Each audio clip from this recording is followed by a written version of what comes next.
السلام علیکم ورحمۃ اللہ وبرکاتہ۔ الحمد للہ رب العالمین والصلاة والسلام علی سید الاولین والآخرین نبی الانبیاء والمرسلین وعلی آلہ واصحابہ ومن تبعہ بإحسان الی یوم الدین، اما بعد، فاعوذ باللہ من الشیطان الرجیم، بسم اللہ الرحمن الرحیم۔ یا ایہا الذین آمنوا اتقوا اللہ وکونوا مع الصادقین، صدق اللہ العظیم۔ وقال اللہ تعالی فی شان حبیبہ ان اللہ وملائکتہ یصلون علی النبی یا ایہا الذین آمنوا صلوا علیہ وسلموا تسلیما۔ اللہم صل علی سیدنا و نبینا و مولانا محمد وعلی آلہ واصحابہ وبارک وسلم۔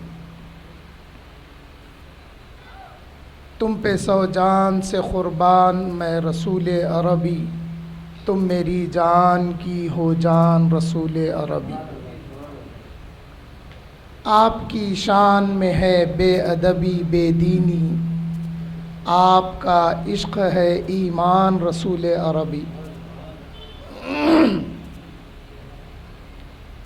بگرداب بلا افتاد کشتی، ضعیفان شکستہ رات و پشتی، بحق خواجہ ہارون عثمانی مدد کن یا معین الدین چشتی۔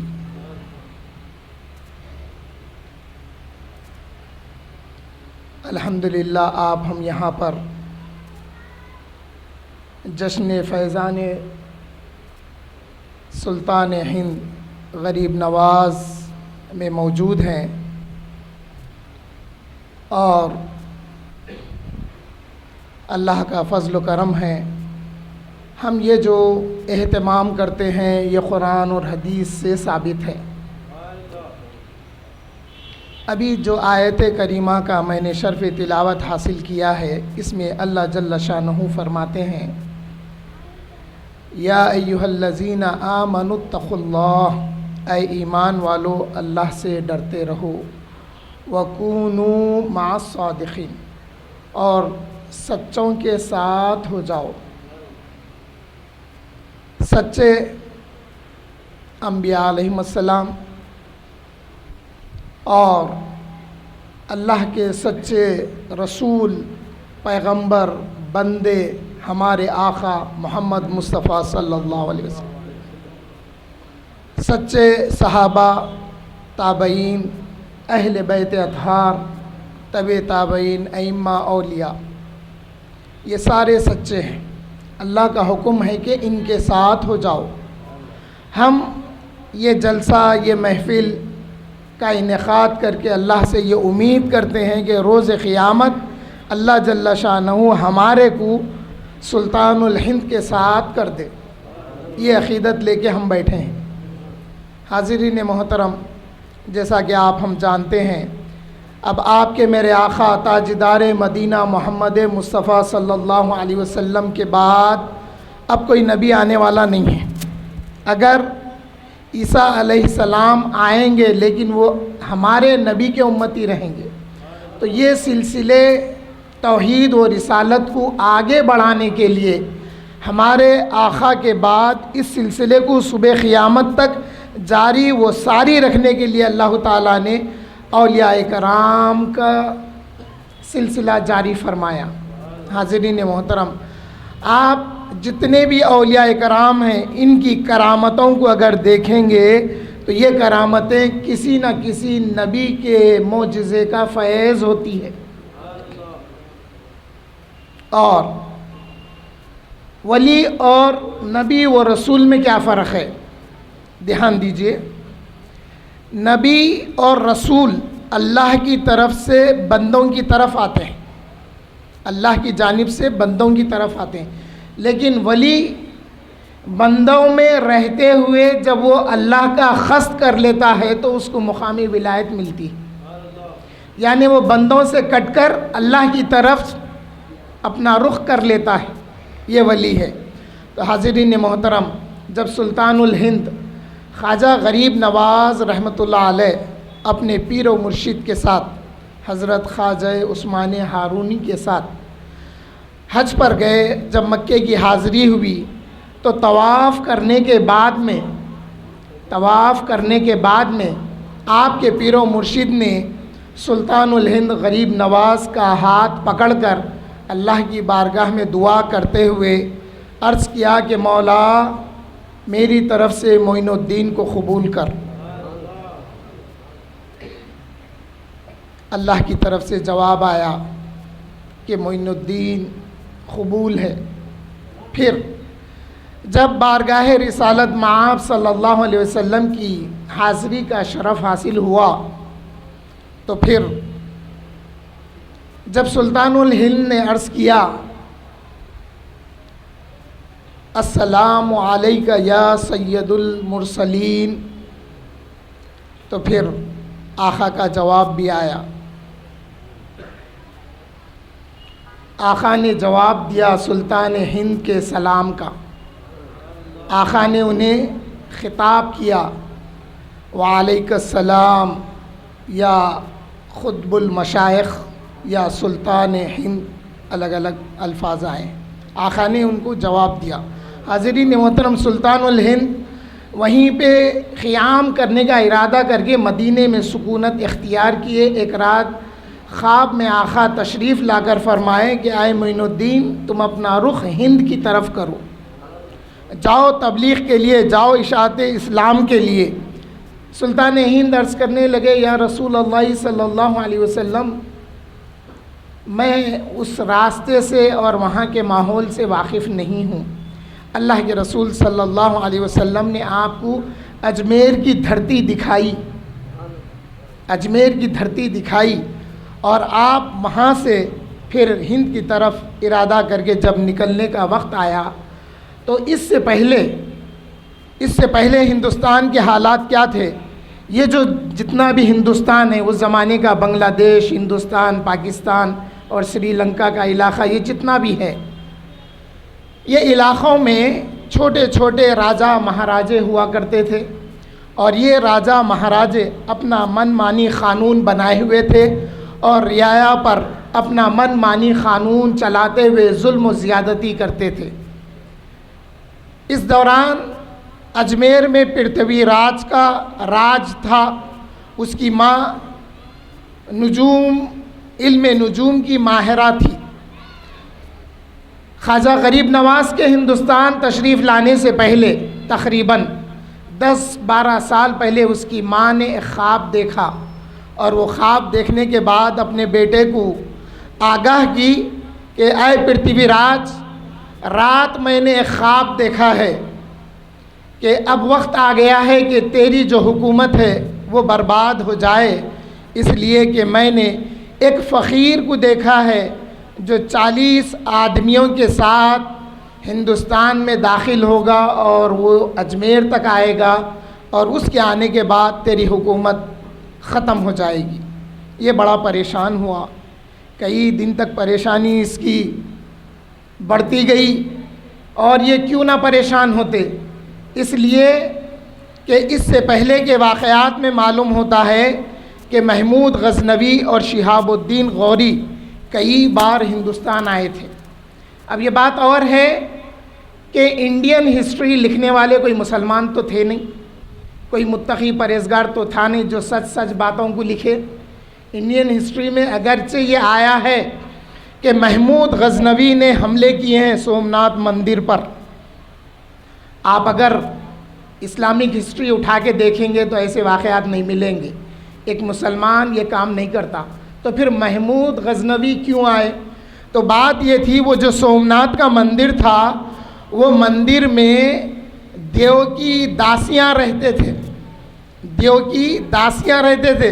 وہ دیو داسی سسٹم کیا ہے اگر آپ گوگل پہ ماریں گے تو معلوم ہوگا آپ کو۔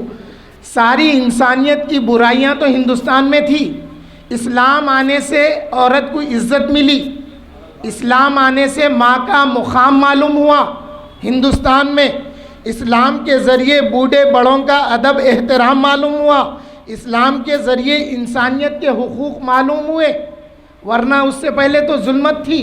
ہندوستان کی عورتیں محمود غزنوی کو خط لکھتے تھے کہ دیکھو یہاں پہ فلاں بادشاہ ہے، وہ ہم لوگوں پر ظلم اور زیادتی کر رہا ہے، ہمارے لیے تم آؤ بول کے بلاتے تھے۔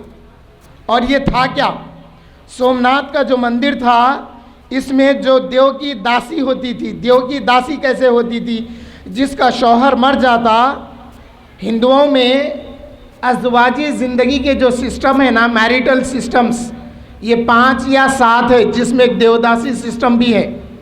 دیوداسی سسٹم ہوتا کیا تھا؟ جس کا شوہر مر جاتا، وہ عورت اپنا سارا سونا چاندی ہیرے جوہرات جو بھی ہے وہ مندر میں جمع کر دیتی، اور وہ عورت، ہندو عورت جس کا شوہر مر جاتا، وہ دیو کی داسی بن کے مندر میں رہنے لگتی، اور وہاں کے پجاری اس عورت کو وقت بے وقت استعمال کرتے۔ اسی کے ساتھ یہ ہسٹری میں لکھا ہوا ہے کہ انڈیا میں پروسٹیٹیوشن یہیں سے شروع ہوا۔ موٹی زبان میں ہندوستان میں زناکاری کے اڈے یہاں سے شروع ہوئے۔ اسلام تو یہ چیزوں سے منع کرتا ہے۔ جب یہ باتیں، اسلام کی تعلیمات ہلکی ہلکی جب ان عورتوں کو پہنچی، اور عورتوں نے جب محمود غزنوی کو خط لکھا، تو محمود غزنوی آیا کرتے تھے، اور پرتھوی راج کو ان کا تو خوف تھا ہی، اور اپنی ماں کی باتوں کو یہ یقین کیا تھا کہ یہ ہوگا، کیونکہ مسلمانوں میں یہ صفت ہے کہ وہ حق کے لیے کھڑے ہوتے ہیں۔ لیکن حالات کیا ہیں؟ آج کئی مسلمانوں کے عقائد پہ حملے ہو رہے ہیں، ہم خاموش ہیں۔ یہ ہماری خاموشی یہ اور نقصان لائے گی۔ ہم کو اپنے طور پر جس کو جتنا دفاع کرنے کی صلاحیت ہے وہ دفاع کرے۔ افضل گنج کی مسجد میں آئیے، اس موضوع پہ بتاتا ہوں، کیونکہ یہاں پر وقت ہو رہا ہے، وقت کا خیال کرنا ہے، آفتاب خطابت کو بھی ہم کو سننا ہے۔ آئیے موضوع کی طرف آتا ہوں۔ جب وہ وقت آ گیا اور پرتھوی راج کو احساس ہوا کہ اب وہ جو درویش ہیں ان کے داخلے کا وقت قریب لگ رہا ہے، تو وہ جو ہندوستان میں جتنے بھی داخلے کے راستے تھے ان پر اس نے پکیٹ بٹھا دیا تھا، چوکیداروں کو مقرر کر دیا تھا، اور یہ تاکید کرا تھا کہ ایک درویش کے ساتھ جو 40 ہوں گے ان کو روک دینا۔ اگر ایک درویش کے ساتھ 39 ہے تو ان کو داخلہ دینا، 41 ہے تو داخلہ دینا، لیکن درویش کے ساتھ اگر 40 ہیں تو ان کو روک دینا۔ یہ پابندیوں کے باوجود حضرت خواجہ معین الدین چشتی رحمۃ اللہ علیہ اپنے 40 ہم سفر کے ساتھ دہلی تک پہنچ گئے۔ جیسا میں نے بتایا، اگر خواجہ معین الدین چشتی رحمۃ اللہ علیہ کی آپ زندگی کا مطالعہ کریں گے تو آپ کی زندگی میں جتنے بھی کرامتیں ہیں نا، وہ حضور صلی اللہ علیہ وسلم کے معجزے کا فیض نظر آتی ہے۔ جس طرح سے حضور صلی اللہ علیہ وسلم کی حفاظت اللہ جل شانہ نے ہجرت کی رات فرمائی تھی، بڑی تفصیل ہے، پچھلے ٹائم آپ ہمارے اسٹیج سے اہل سنت والجماعت کے سماعت کر چکے ہیں۔ اسی طرح سے بلا تشبیہ و بلا مثال اللہ کے محبوب سلطان الہند خواجہ غریب نواز بھی چوکیدار کی موجودگی کے باوجود آپ داخل ہو گئے، ہوتے ہوتے دہلی تک آ گیا۔ جب دلی میں آپ قیام پذیر ہوئے تو لوگ آپ کو دیکھنے کے بعد خوش ہوتے تھے، ان کی طبیعتوں میں خوشی دوڑ جاتی تھی، اور گھر کو جانے کے بعد میں صحت میں چستی اور تندرستی پاتے تھے۔ اور کچھ ایسے تھے سلطان الہند کو دیکھنے کے بعد ان کی اندرونی بیماریاں چلی جاتی تھی۔ حاضرین محترم، اسلام جو پھیلا نا، کردار سے پہلے حضور صلی اللہ علیہ وسلم کے چہرے کو دیکھ کر لوگ متاثر ہو جاتے تھے۔ اس لیے ابو جہل کہتا تھا، ایک آیا تھا حبیب یمنی، ابو جہل اس سے معاہدہ کیا کہ تم محمد عربی کا قتل کرنا، نعوذ باللہ، مگر اس نے کنڈیشن رکھا تھا کہ اے حبیب یمنی، ان کے چہرے کو نہیں دیکھنا. جو آقا کے چہرے کو دیکھتا آقا پہ نثار ہو جاتا تھا. یہی صفات اولیاء کرام میں ہوتی ہیں. جو سلطان ہند کو دیکھتا رہ جاتا, اپنی اندرونی بیماریوں کا ازالہ دیکھتا اور شفا یابی دیکھتا. اب یہ جب جاتا اپنے لوگوں میں تو بتاتا کہ دیکھو ایک اللہ کا بندہ آیا ہے, ایک فقیر آیا ہے, ایک درویش آیا ہے, ہم اس کو دیکھتے ہیں تو دیکھتے رہ جاتے ہیں اور مجھے محسوس ہو رہا کہ اندر کی بیماریاں میری شفا حاصل کر رہی ہیں. تو اب لوگوں کا ازدحام بڑھتا گیا. ہوتے ہوتے یہ ہو گیا کہ جو گھروں میں بیمار تھے ان بیماروں کو لایا گیا اور سلطان ہند کی گفتگو سنتے, سلطان ہند پر نثار ہو جاتے, ان سے دعائیں پڑھاتے, ان سے دعائیں لیتے, بیماریاں دور ہو جاتی. ہوتے ہوتے اسلام پھیلنے لگا. دہلی میں ایک جم غفیر ہو گیا. پھر یہاں سے آپ اپنے مرید حضرت قطب الدین بختیار کاکی کو آپ نے فرمایا کہ تم ان کی نگرانی کرنا, ان کی تعلیم و تربیت کرنا, مجھے یہاں سے جانا ہے اجمیر کی طرف.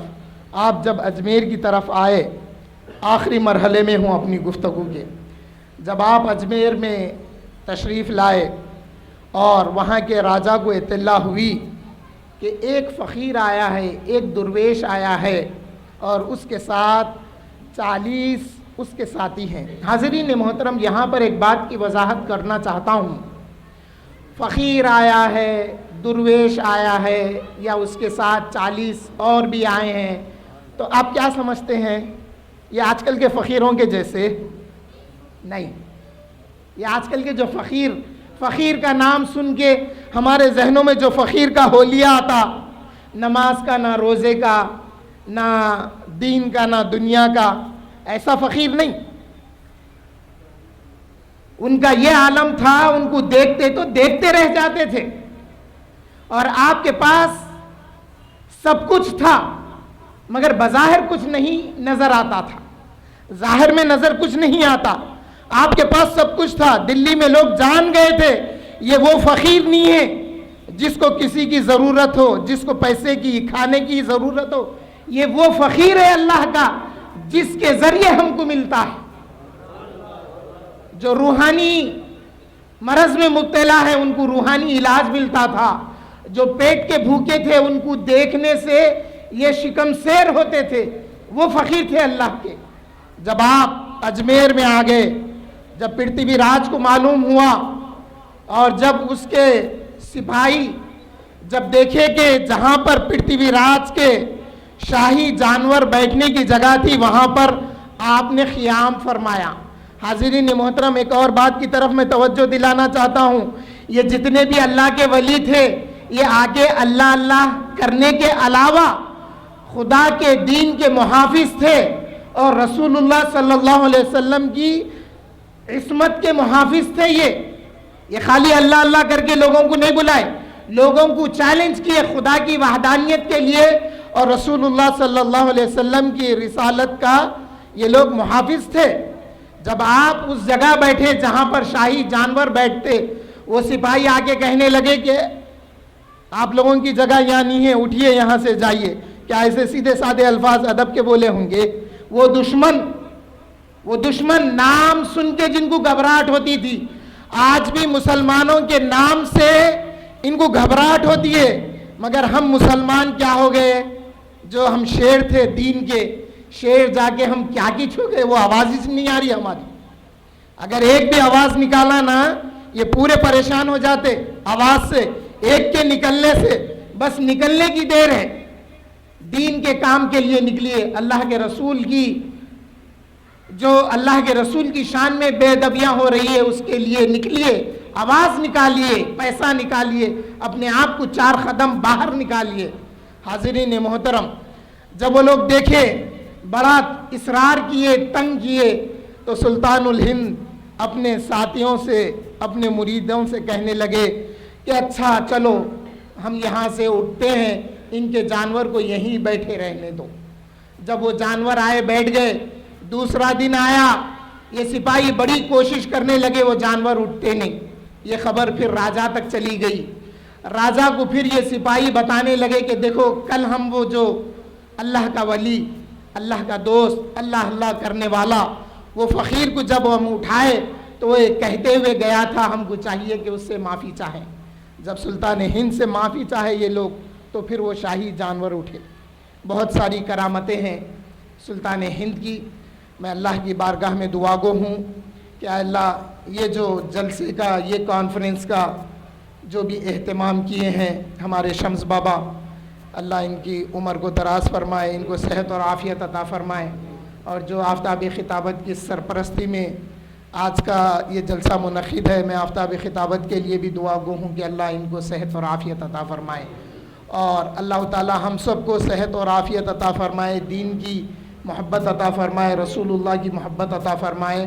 اور خصوصاً اے اللہ حضرت مولانا عبد الواسع نقشبندی رحمۃ اللہ علیہ کی مغفرت فرما. ان کی خبر کو اے اللہ رحمتوں کا گہوارہ بنا دے. ان کی خبر کو صبح قیامت تک حضور صلی اللہ علیہ وسلم کے نور مبارک سے روشن و منور فرما دے. اے اللہ ہم سب کو مرنے سے پہلے زباں پر کلمہ طیب لا الہ الا اللہ محمد رسول اللہ نصیب فرما. آمین والحمد للہ رب العالمین.